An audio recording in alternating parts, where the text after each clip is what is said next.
FM Uketu Mamba.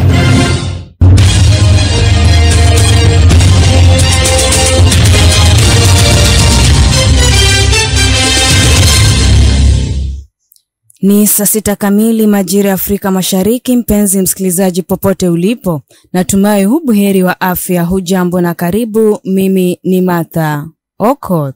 001 FM Uketu Mamba.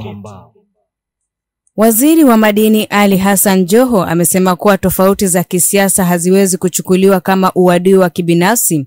Akizungumza na kituo cha habari leo, Joho amesisitiza kuwa siasa ni mchezo na msimamo inayobadilika, na kwamba heshima kati ya viongozi inapaswa kudumishwa hata mnapotofautiana.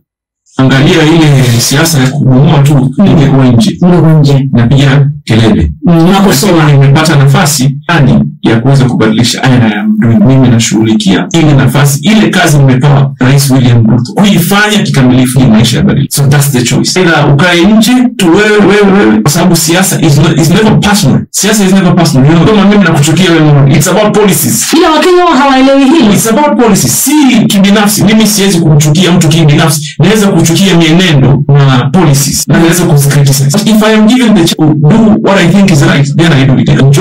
Asante sana waziri. Mbunge wa Kitui East Nimrod Mbai amesema kuwa haitakubalika kwa mtu yoyote kumtusi Rais William Ruto. Akihutubia wananchi katika mazishi ya eneo bungeni mwake, Mbai amesisitiza kuwa kila Mkenya na haki ya kutoa maoni, lakini si kwa njia ya matusi dhidi ya rais.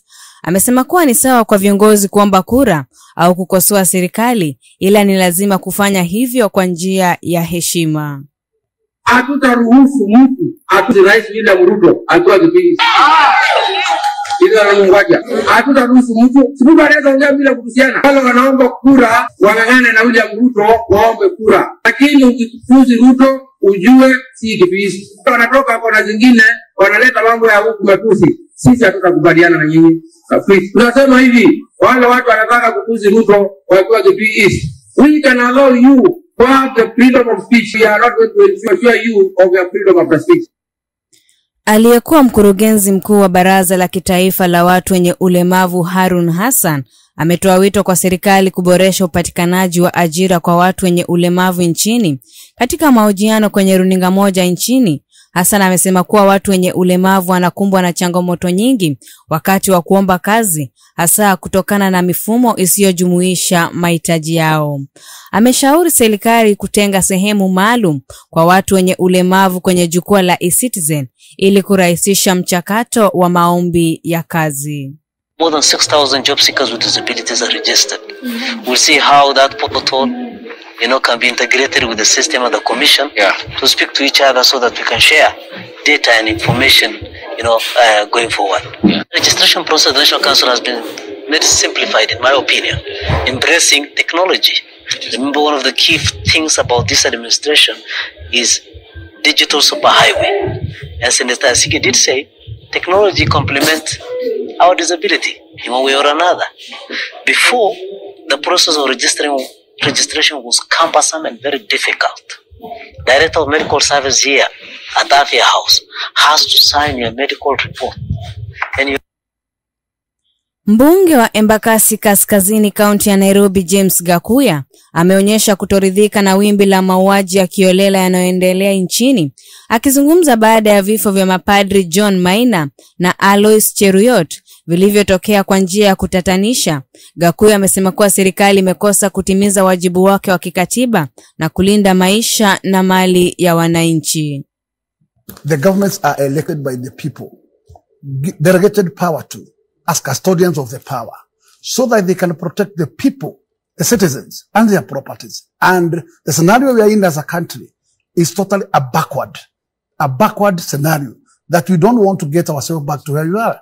Our constitution does not envisage in any extrajudicial moves this kind of kidnaps, and any government that is civil government should desist completely to be an eater of its citizens. And therefore, the government should not at any single day state that it does not know who is taking this action of extradition or these elements of kidnapping. and therefore it should study by its man. Serikali imepanga kuipatia mamlaka ya mapato Kenya KRA kiasi cha shilingi 600 katika bajeti ya mwaka wa fedha wa mwaka wa 2025 na mwaka wa 2026 kwa lengo la kuboresha mfumo wa ukusanyaji ushuru kwa kutumia teknolojia ya kisasa ikiwemo akili bandia maarufu kama AI na uchanganuzi wa data. Hatua hii inalenga kuongeza uwiano wa utu wa ulipaji ushuru, kubaini visa vya ukwepaji ushuru kwa haraka na kupunguza utegemezi wa serikali kwa mikopo ya nje na ya ndani. Kwa mujibu ya maelezo yaliyotolewa na maafisa wa hazina ya kitaifa, mfumo huo mpya wa kisasa utaiwezesha KRA kuchambua kwa undani tabia za walipa ushuru, kufuatilia miamala ya kifedha na kutoa taarifa za wakati halisi zitakazosaidia kuimarisha ukusanyaji mapato. Serikali inatumai kuwa kwa kutumia teknolojia hii ya kisasa, KRA itakuwa na uwezo wa kuleta mageuzi makubwa katika sekta ya ushuru, jambo litakalosaidia kufanikisha malengo ya kifedha ya taifa bila kuendelea kuzama kwenye madeni. 001 FM Ukekembamba. Waziri wa usalama wa ndani Mheshimiwa Kipchumba Murkomen ametangaza siku ya Ijumaa tarehe 6 Juni mwaka huu wa mwaka 2025 kuwa siku ya mapumziko ya kitaifa ili kuadhimisha siku kuu ya Eid-ul-Adha. Katika taarifa iliyotolewa, Waziri Murkomen amesema kuwa hatua hiyo ni sehemu ya kuheshimu na kusherehekea tamaduni na imani za Waislamu ambao watakuwa wanaadhimisha moja ya siku kuu muhimu kabisa katika dini ya Kiislamu. Eid-ul-Adha pia hujulikana kama siku kuu ya kuchinja, huadhimishwa kila mwaka na Waislamu duniani kote kwa kumbukumbu ya utiifu wa Nabii Ibrahimu ambaye alikuwa tayari kumtoa mwanawe kafara kwa amri ya Mwenyezi Mungu. Waziri Murkomen amewataka wananchi wote kutumia siku hiyo kwa amani, mshikamano na kuheshimu tofauti za kidini na kitamaduni.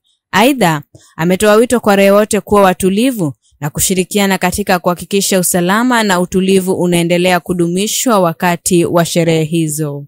001 FM Ukekembamba.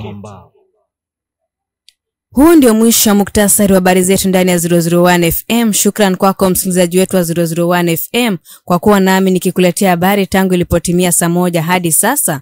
Kwa sasa na kuacha mikononi mwa mwanahabari wetu Ngare atakaye kuletea habari timu hapo saa 7 hadi saa 10. Kuwa na mchana mwema. Mimi ni Martha Okot.